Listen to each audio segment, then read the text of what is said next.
Food and weight obsession can be exhausting. Losing weight, gaining weight, dieting, feeling like a failure because you missed a workout, binged, overate, or gained all the weight back. The cycle is endless and it can be maddening. But I'm here to say you can stop the mental madness. You can take back control of your food behaviors, but you have to face your fears, you have to ask for help, and make a change. I am Leslie M. Thornton, permanent weight loss coach from hpwl.co. This is Hypnosis for Permanent Weight Loss, and I know you can make this happen. On this podcast, you will hear how to stop the mental madness, love your body, trust your food decisions so you can create a life of happiness, freedom, and inner peace.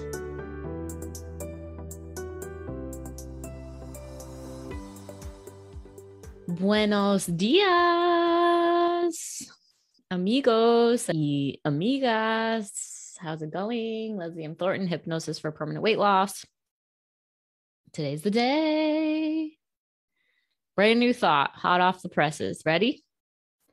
Today we're talking about the difference between AA, Alcoholics Anonymous, and maybe drug addict people, and Overeaters Anonymous or Food Addicts Anonymous. Now, I'm not going to go into like the actual, if you go into an AA meeting, this is what you can see different than an OA meeting. To be perfectly honest, I haven't been to an OA meeting, but I used to do Bright Line Eating, which was a derivative from FA, which is Food Addicts Anonymous. And I've worked the 12 steps in other ways. I have gone to an AA meeting that I needed to go to in nursing school as part of my psychiatric nursing class that I took.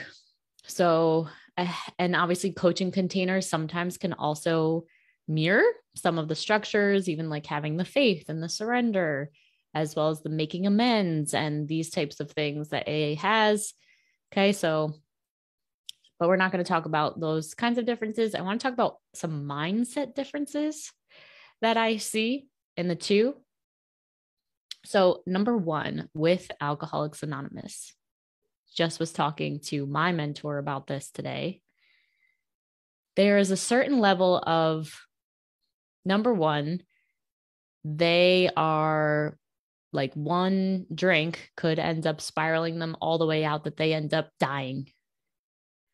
Right? It's like, so they just like, in order to save their lives, they need to completely surrender and say, I completely have no control over my relationship with alcohol or my relationship with drugs. And their personalities, if you've ever met an alcoholic, is like kind of on this like big high horse and just like they have no regard for anyone. So it makes sense that they would need to have a certain level of humility by continuing to have to over and over again berate their minds with a mantra such as, I am powerless over alcohol and my life is in shambles. That's not actually what it is, but they say something like that. Whoever is in AA or has been in the past can correct me. I always forget what it is. Maybe I'll think of it later. Anyway. Versus, so I used to describe myself and define myself as a food addict. And the Bright Line Eating program that I used to follow also was kind of berating my unconscious mind with similar mantras of being powerless over food, not being able to control myself, and different mantras like, thank God that's not my body. When you saw bodies that were bigger, I hate that one. All very like effective, as evidenced by, I did it for 3 years and got down to 108 pounds at 5'2" and followed the thing almost perfectly.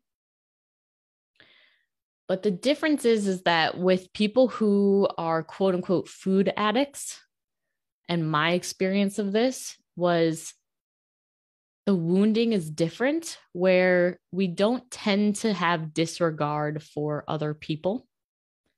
We often tend to be like more caretaker, loving, compassionate towards others type of people. And yet we have these parts of ourselves that have really high expectations for ourselves. And so then when we hear something like, I'm powerless and you must do this or else the world's going to fall apart, and it's not actually true. Like if you eat like a whole cake, even, like you're not going to die from that, unless you have diabetes and like turn into a diabetic coma and it's like a purposeful thing. Whereas if you have a whole handle or two of alcohol, like you very well may, right? And even though it's not ideal to eat a whole cake, you're not going to die, right? So there's like a different charge around the rules there. And both of these were kind of coming from that same fear-based place of like, you are powerless. You better check yourself and never eat sugar or flour ever again, because then XYZ is going to happen. So what I discovered was the person who signed up for that program in the first place was the person who believed there was something wrong with her fundamentally. It was the person who believed that I wasn't lovable. It was the perfectionist part of myself, the all or nothing thinking part of me, black and white thinking. That was like, great. Now I have black and white rules to say no sugar and no flour. Wonderful. So it's all these parts of me that decided to join the program and, resonated with it and made that decision to go and jump in that way. But then as the result of that, it wasn't long-term sustainability because I wasn't actually focusing on healing those parts of myself. I was focused on drill sergeanting and strategic planning and ways to, myself into ways to not eat when I wasn't supposed to be eating, aka like call a friend, like all these distractions away from it, saying these mantras out loud, connecting in the Facebook group, watching a module, like all of it was still covering up that fundamental need that I have and that all my clients have to actually heal yourself at the source of what's happening in the first place.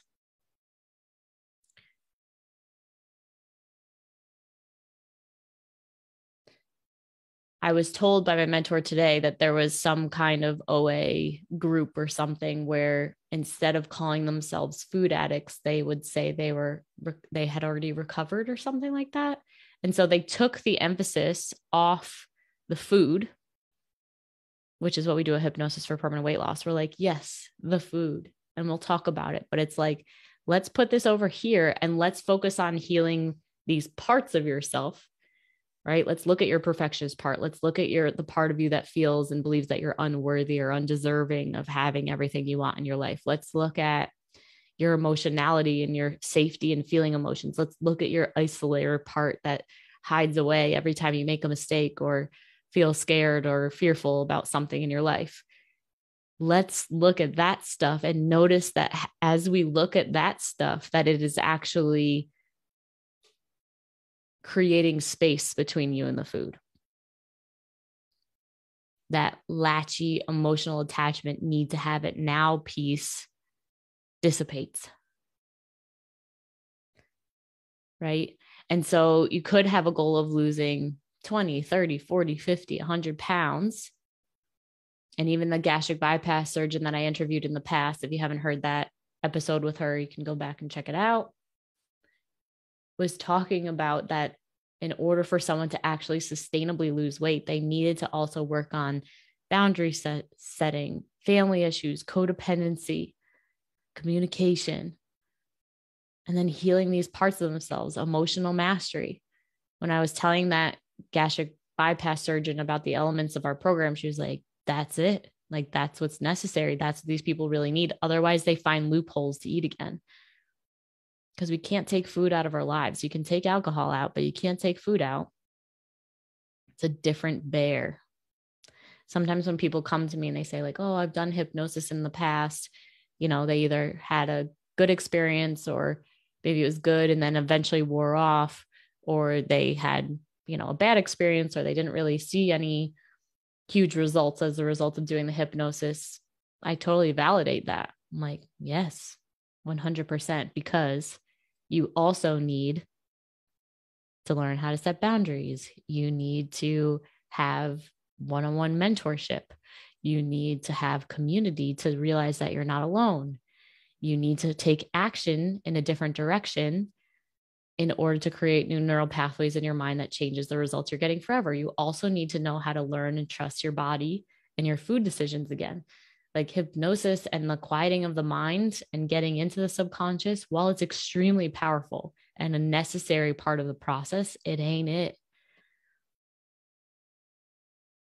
That's why my journey continued, because I wasn't okay with the fact that the hypnosis, $150 a session process was working short term for people. It was like, no, we getting out of this for life. Right? And here to say that I'm out of that for life. It's amazing. And now I get to focus on other things. And there's different things for different things. Right? So, question to you is, do you think that it's possible that your perfectionist part, your controlling part, black and white thinker, right? Your rationalizer of saying like, oh, but I can't have this today because it's a cheat day.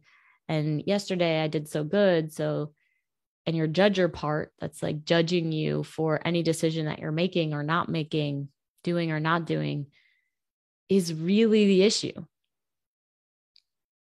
Like, what if it's not actually that you have a food addiction? What if it's not because you can't control yourself? It's because there's parts of you that are unmanageable. That's what it is. I'm completely powerless over X and my life is unmanageable. I thought of it. That's what one of the first, I think it's the first or second step of the 12 steps says.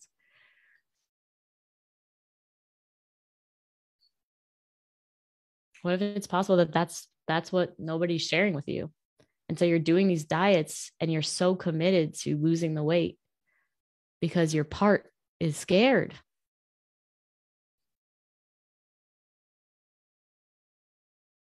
Your part's job, like these parts of you are fighting for your survival. You literally think you're going to die if you don't lose weight. You think you're going to die if you eat too many inflammatory foods. Yes, there's science about those things.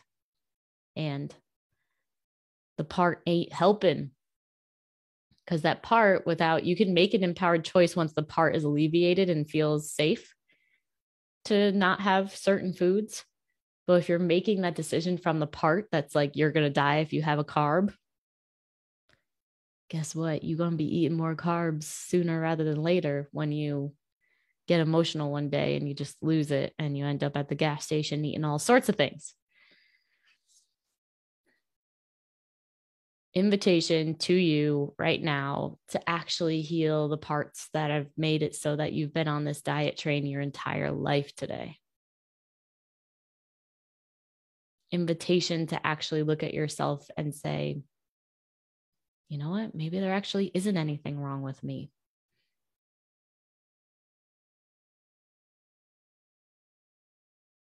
Invitation to embrace the gray zones of life rather than always be living in the black and white, painful, up and down cycle all the time. Invitation to learn how to love yourself, to feel compassionate towards yourself, to heal yourself, and focus on that rather than the food. And noticing that the more that you focus on that healing at the source, the more spaciousness there is between you and the food and your ability to live your life. Love you guys so much. If you're ready to take the action, you know what to do. Text the 1-855-BE-ALIVE. Get our free training. Even if you already have it and you're ready to book a call, that's the fastest way. Get on our calendars and we'll talk to you next time. Bye. If you are serious about taking action on your struggle with food, body, and weight, then this is for you. Go ahead and text the word hypnosis to 855-BE-ALIVE. That's 855-232-5483. Immediately after texting that number, you will get access to our free training that will tell you why you can't figure the food, body, and weight thing out, why you can't keep weight off even after you've been successful in the past, and how to actually overcome it, including a mini hypnosis session at the end. Don't miss out. Text the word hypnosis to 855-BE-ALIVE. That's 855-232-5483.